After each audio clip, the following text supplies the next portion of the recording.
Hey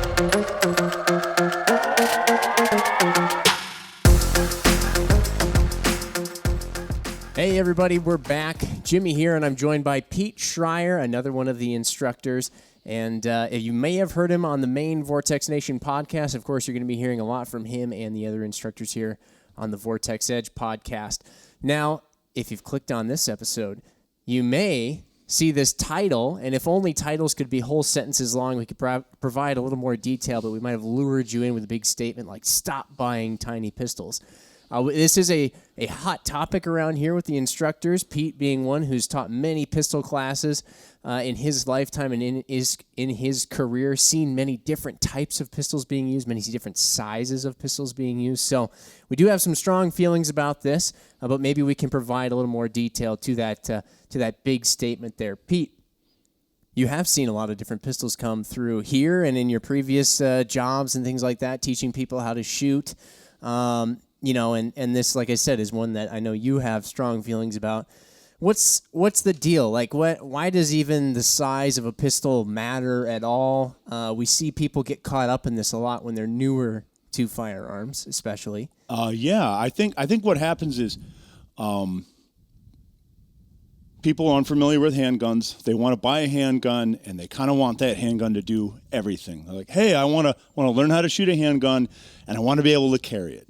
So they're immediately drawn to like those small, the newer pistols, which are really great. I think they're awesome, but like a Glock 43X or a M&P Shield Compact, these are all great pistols. They're just not the best pistol really to learn how to shoot. Yeah. I liken it to learning how to drive a car, but you're learning how to drive a race car, and that's how you're learning how to drive. It's not the easiest thing in the world to do.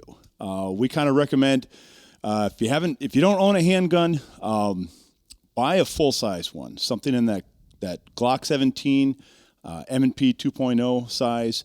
It's a lot easier to learn on. They're just inherently a little more forgiving, a little less muzzle recoil, a little less muzzle blast, and if we get people hooked onto shooting those,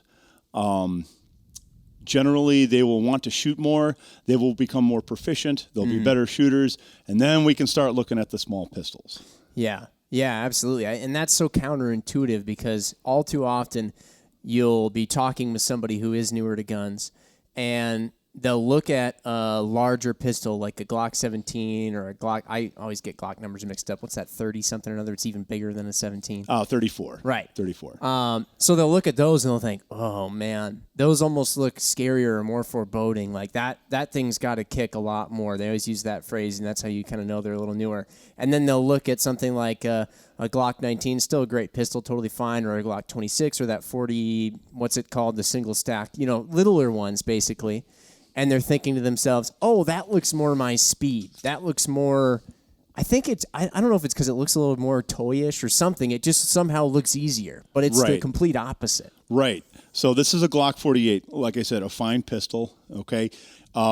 It's going to recoil a lot more than this Glock 17. This is kind of the one we recommend people start out with. If you're watching on YouTube, remember Pete has gigantic hands yes. too, so he's making the 17. He's making the 17 look small. I'll move over here too, so you have a little more room with that gun. But yeah. So this is the handgun we kind of recommend people start out with. Most women actually find this pretty enjoyable to shoot.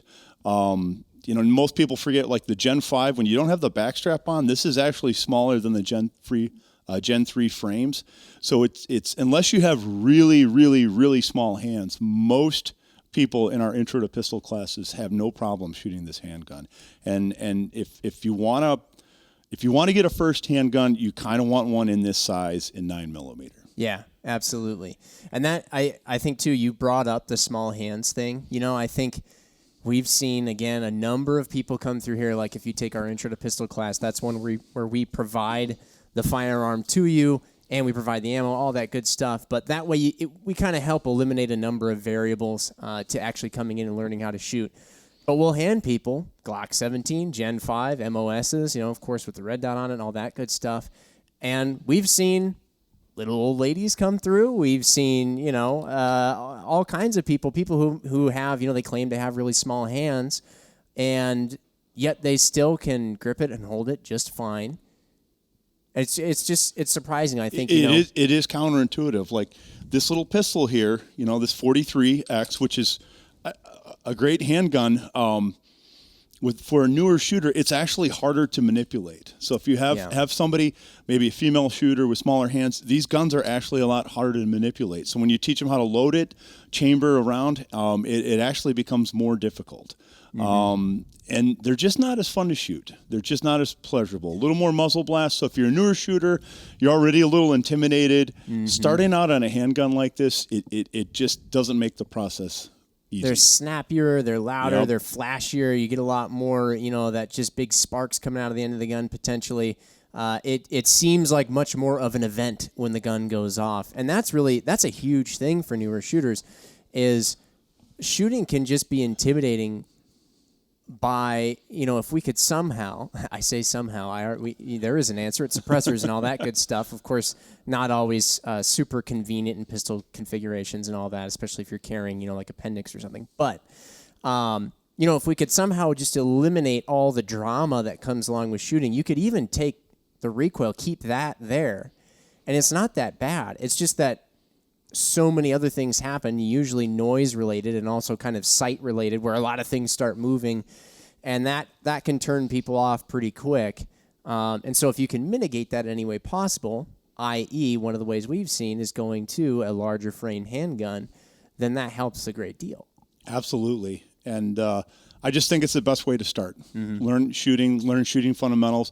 Now, if you were to come to like our Pistol 1 class, we kind of base that performance shooting assuming you're going to shoot a full-size gun. So if you brought one of those smaller pistols to our class, you're going to fight magazine capacity, sure, the ability to shoot it really fast, and you're going to kind of be at a disadvantage. Now, these pistols absolutely have a place, I'm not trying. People think I hate smaller pistols. I don't. They have a place, but I think everybody needs to start off with a full size gun, and then when they get hooked on shooting, it becomes fun to them, enjoyable. They get that skill.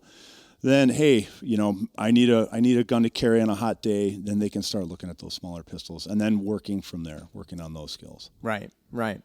I know one of the other things we see a lot, we were just talking about it in the office before jumping on this podcast, but there's a lot of people who will go into a store not having done much shooting yet, and they start picking up guns just in a store setting. They're not actually shooting it. Maybe still at this point they don't even know how to hold it yet, and they pick a gun based on just how it feels. You know what I mean? And this isn't to poke fun at anybody who's done this before. I think that's intuitively what one would do, not knowing otherwise. But when you start picking a gun based on how it feels, I think I've gone through this myself. Like I'd get a Glock 19. I think that was what my first gun was, my first handgun. And I remember holding it. I didn't quite know how to hold it. I hadn't shot it a lot yet. And I'm thinking, I don't know if I like how this feels. So I went to an even smaller gun yet. And I'm like, this just, I don't know what I'm talking about, but it feels better for some reason. So I think this is a better gun for me. And really, if you don't yet know what, I'll say this for lack of a better term. If you don't know what you're talking about, it's hard to make that call. Right. You should probably learn how to, it might not be the gun's problem. It might at that point in time be your. The problem is there are too many options out there. Yeah. And if you don't know how to hold a handgun, how do you know what feels good to you, what feels right? So, we have an opportunity here, like our intro to pistol class, we provide all the handguns. So show up, we'll show you how to do that. We'll show you how to, what to look for in a handgun. We'll show you how to shoot it. And then once you start realizing, you start understanding how to actually hold the gun, and what right feels like, then you can go out and start making a choice. We see it sometimes. Newer shooters show up with these really small handguns, and they're just harder to control. They're a little less forgiving, and honestly, I think it might turn some people off to shooting. And our goal is, our philosophy here is shooting. Whether you're going to use it for self-defense, whether you're going to go and do competition, it's all the same. And I enjoy shooting because it's fun. It's a fun experience. I like doing it. But if I started out with a small handgun and didn't really enjoy it, I wouldn't do it as much. And the more you do it, the better skill level you get, the more proficient you get with it, and the more fun you're going to have. So true. So true. Yeah. First impressions are everything. So if you can try and make that as good of an impression as possible. This is a sort of a comment out to those guys out there too.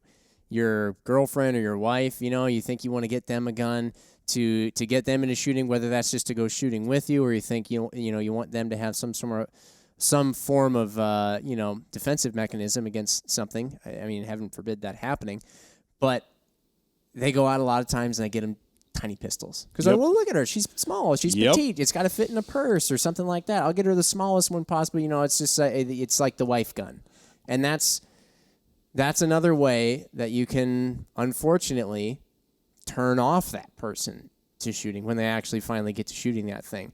And meanwhile, of course, a lot of times in those scenarios, I'm saying it because I know we've seen it before, but you get the husband over there and he's got a full-size gun and he's enjoying it and he's loving having a blast. And he's like, well, what's wrong, honey? I don't get it. Why don't you like this? He's having a blast. Absolutely. Most women that I train with and work with, most of them can handle a full-size gun. It's very rare.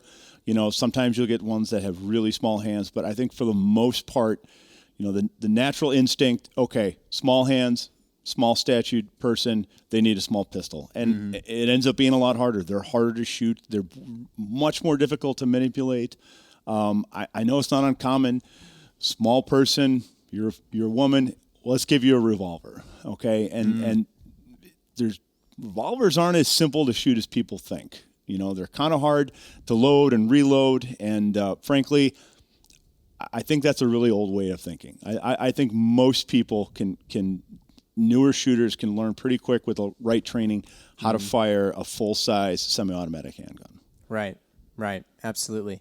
Yeah, there's a whole episode we could probably do on revolvers versus the semi-automatic type pistols like you see behind us, the striker-fired guns and things like that. That is a whole different rabbit hole we can jump down and probably make a few other people upset with us. Who knows? Hopefully we're not trying to do that. No, we're not trying to. Hopefully we've explained our positioning pretty well for you guys here. But that is absolutely something that we think and feel pretty strongly about, because in the end we want people to be excited about shooting and all that good stuff. But yeah, I mean, Pete, I think one of the big things though that I think we get at by wanting people to get into shooting more is kind of addressing the fact that it's important when you get a lot of people get a small gun because they want to carry it, right, for defensive use. And, they think, well, I'm only going to get one gun maybe, so I want it to be the one that I'm also going to carry. And I don't want to carry a big gun, so I'm going to want to carry a small gun. And I think that thinking can be a bit problematic because it sort of assumes not a lot of training, Right. Like I get small guns that are snappy, okay, but I'm not going to get this as a training gun. I'm getting this as a defensive tool or a concealed carry gun. So I don't have to worry about training with a whole lot. It's like, okay, well, do you also then have the big gun that you do train with? Or is this kind of assuming that somehow you'll get magical powers if somebody jumps you in an alley and be able to shoot as well as Jerry Mitchell out of nowhere? So you need to train with the gun that you're going to carry. Yeah. Absolutely. But I think it's easier to start off with a full-size gun. Like, I don't want people to, okay, every time I'm going to go to the range, I'm going to shoot my Glock 34 and then holster up with my Glock 43. You're giving yourself a false sense of security when you do that. Good point. I think you should maybe train with both, because really early you're gonna start seeing the limitations of that pistol, that smaller pistol. If you shoot them side by side, if you get really good, you're gonna start seeing the limitations of those pretty quickly. So if you carry that handgun, you need to shoot with it. You need to train with it. But like I said, my recommendation, start with something big. Even before you start carrying a handgun, learn how to shoot. Just figure out the fundamentals of shooting. Get that down, learn how to shoot. It'll become enjoyable.